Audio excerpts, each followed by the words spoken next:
Mesdames, Mesdemoiselles et Messieurs, frères et sœurs bien-aimés, auditeurs de la Hope Média, chers internautes, nous avons le privilège de rentrer dans ce nouvel an. Dieu nous a permis de passer l'année 2025 en bien. Il nous donne aujourd'hui cette possibilité de voir l'année 2026. Que son nom soit béni. Ils sont nombreux ceux-là qui n'ont pas eu la chance de voir 2026. Ils nous ont dévancés. Grâce à Dieu, nous sommes encore là pour continuer à jouir de sa grâce. Nous avons en cette semaine programmée par l'Église, disons, nous avons 10 jours de prière et nous sommes ici en ce jour pour pouvoir vous parler. Et nous avons un sujet qui a pour titre « Enseigner à nos enfants et à toutes les générations à parler au nom de Jésus ». Le texte de base que nous allons considérer dans le cadre de ce sujet se trouve dans Acte 2, versets 17 et 18. Et nous aurons aussi à considérer un autre texte dans Malachie, chapitre 5, versets 5 et 6. Dans le texte, nous allons voir comment Pierre a parlé. Et ce texte se trouve inséré dans Acte 2, versets 17 et 18. Le texte que nous venons de mentionner plus haut. Dans les derniers jours, dit Dieu, je répandrai de mon esprit sur toute chair. Vos fils et vos filles prophétiseront. Vos jeunes gens auront des visions. Vos vieillards auront des songes. Le verset 18, il a dit, oui, sur mes serviteurs et sur mes servantes. Dans ces jours-là, je répandrai de mon esprit et ils prophétiseront. Nous avons pris du temps pour considérer certaines parties du texte de ce péricope qui a pour nom une importance capitale. Il a dit que je répandrai. Le verbe ici, le verbe répandre ici, a le sens de verser abondamment, comme liquide. Il y a ici l'idée de générosité, l'idée de surabondance. Et quand Dieu donne, il donne avec surabondance. Il donne avec générosité. Dieu ne garde rien.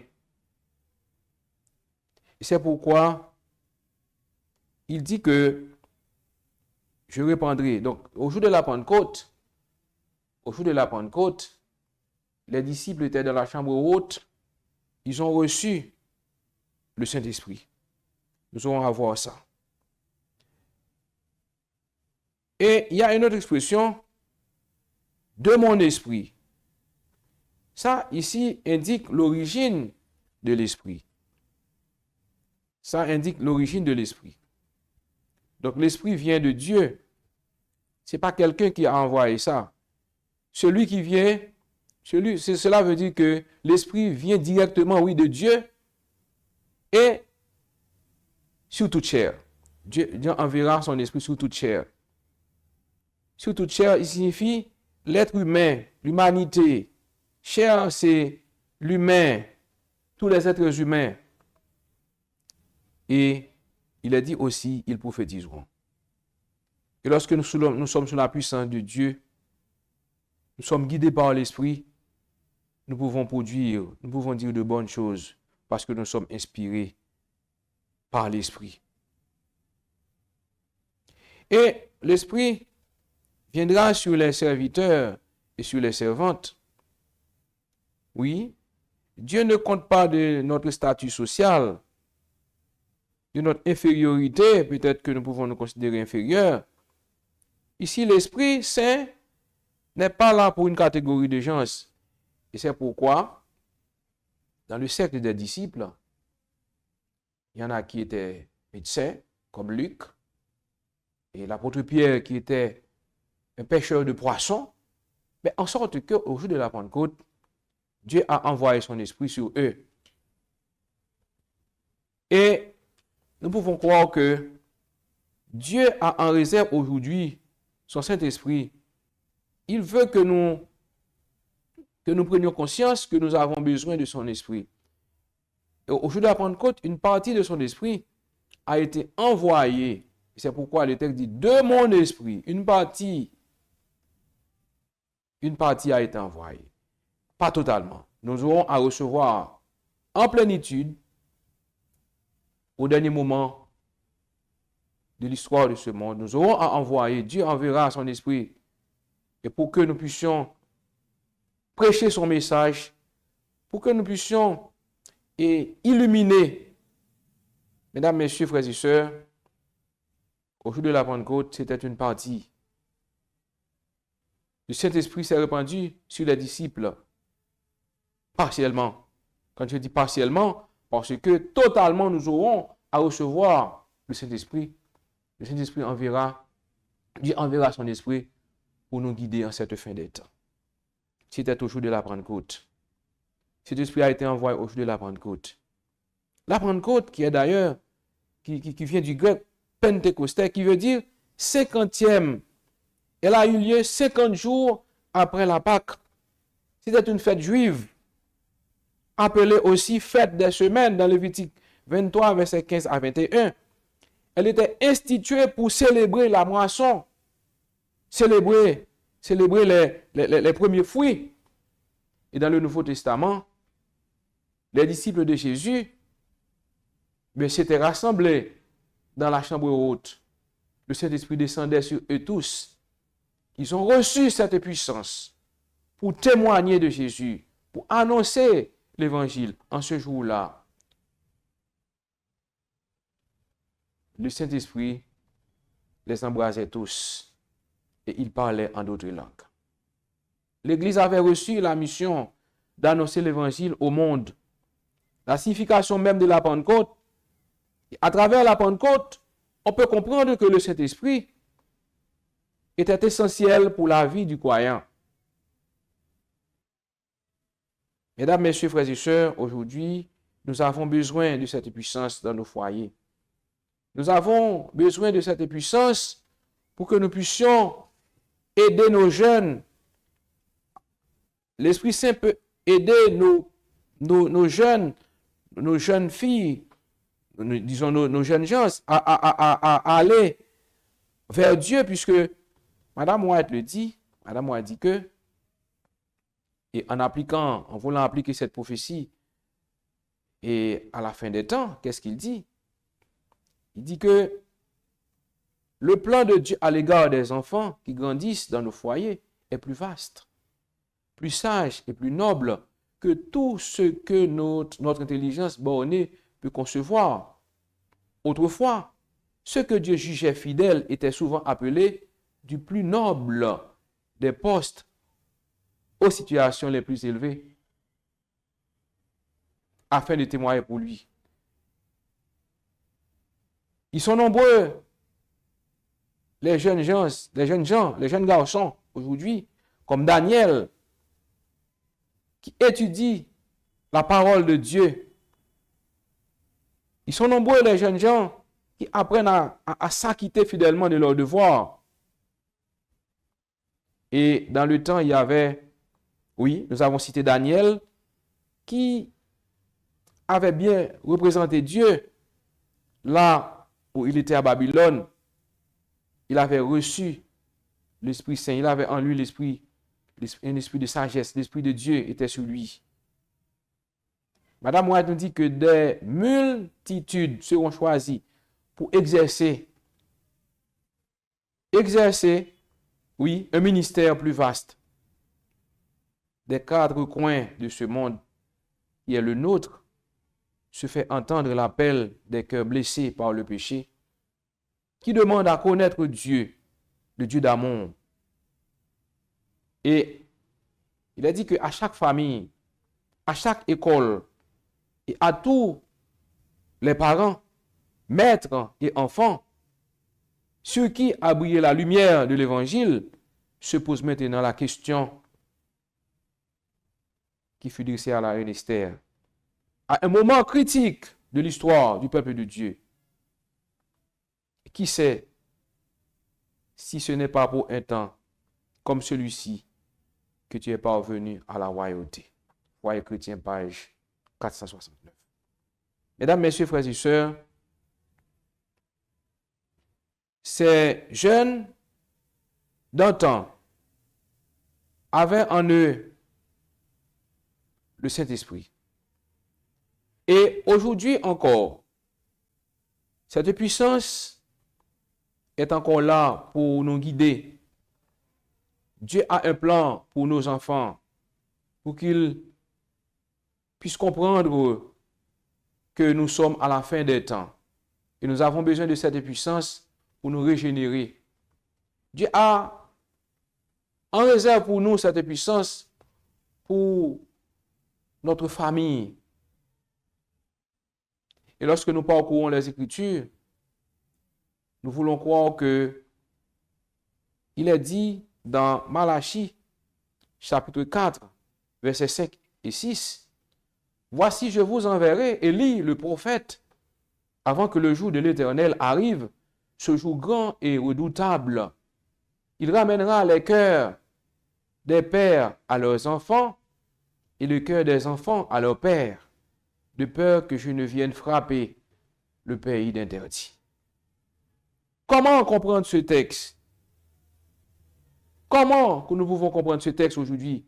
Ce texte qui se trouve même à l'épilogue de l'Ancien Testament. Dieu a envoyé ce message par l'intermédiaire du prophète Malachie. Malachie qui est le dernier prophète de l'Ancien Testament, qui est venu au 5e siècle avant Jésus-Christ. Et dans Malachie, chapitre 4, versets 5 et 6, une annonce est faite. Un message final ici est annoncé avant la venue du Christ. Et Malachie dit que il parle de l'Élie. L'Élie ici c'est le symbole du mouvement prophétique. Aujourd'hui, Dieu appelle ses enfants à revenir à la fidélité. Dieu appelle ses enfants. Dieu nous appelle à restaurer l'obéissance.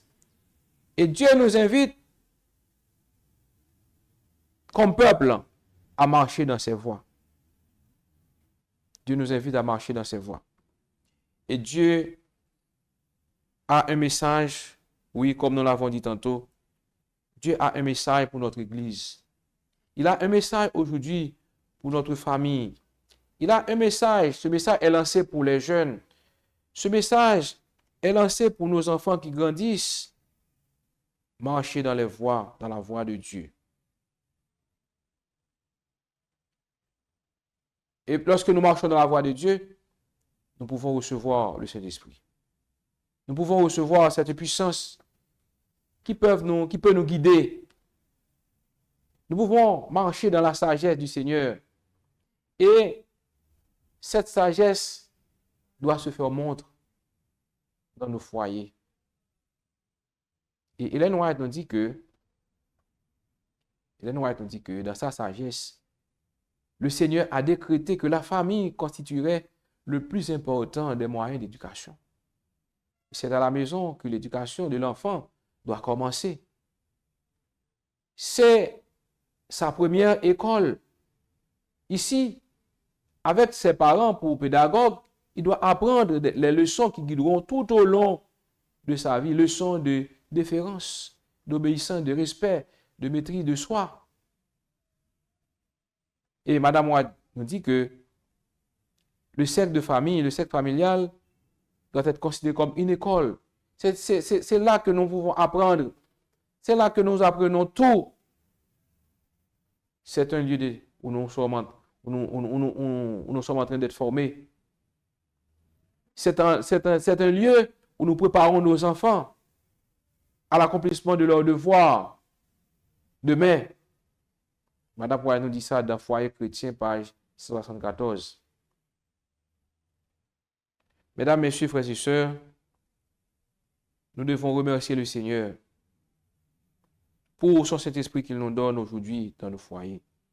Pour le Saint-Esprit qu'il nous donne pour que nous puissions voir clair. Et le message que le prophète Malachi a écrit, ce n'est pas un message que nous devons prendre à la légère. Parce que Dieu, dans le temps, et avant même la venue de Jésus-Christ, il a envoyé Élie comme prophète pour annoncer au peuple, et pour dire comment le Messie doit venir, pour préparer le peuple. Et c'est pourquoi aujourd'hui nous devons nous préparer. Nous devons demander à Dieu d'éradiquer le péché qui est en nous pour que nous puissions voir sa face lorsqu'il reviendra sur les nuées du ciel. Nous devons mener une vie de transformée, une vie de transformation dans nos foyers. Nous devons permettre à nos enfants de connaître la voix de Dieu. Nous devons enseigner à nos enfants. Comme ce message a été annoncé à toutes les générations, et dans notre génération, nous avons encore pour devoir de montrer à nos enfants la voix de Dieu. Mesdames, Messieurs, frères et sœurs, le message d'aujourd'hui est pour nous. En ce début d'année 2026, le message que Dieu a pour nous est que notre vie soit une vie transformée. Et que notre famille soit une famille modelée, une famille modèle, une famille qui garde, qui suit la voie de Dieu. Des enfants qui suivent la voie de Dieu. Et c'est pourquoi Dieu veut que nos enfants, Dieu veut que nos familles soient transformées. Il veut que nous menions une vie guidée par l'action du Saint-Esprit. Et remarquez bien que le message nous invite aussi à recevoir le Saint-Esprit. Et le Saint-Esprit, c'est inhérent. C'est inhérent dans nos foyers. Nous ne sommes pas capables de gagner le Saint-Esprit dans la vie, non. Et lorsque nous menons une vie sanctifiée,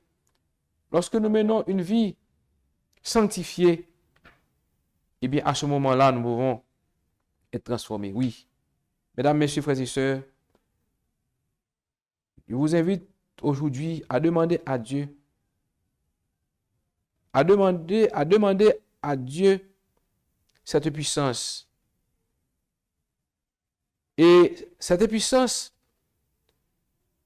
pourra nous aider à agir, pourra nous aider à annoncer la bonne nouvelle du salut, comme au jour de la Pentecôte.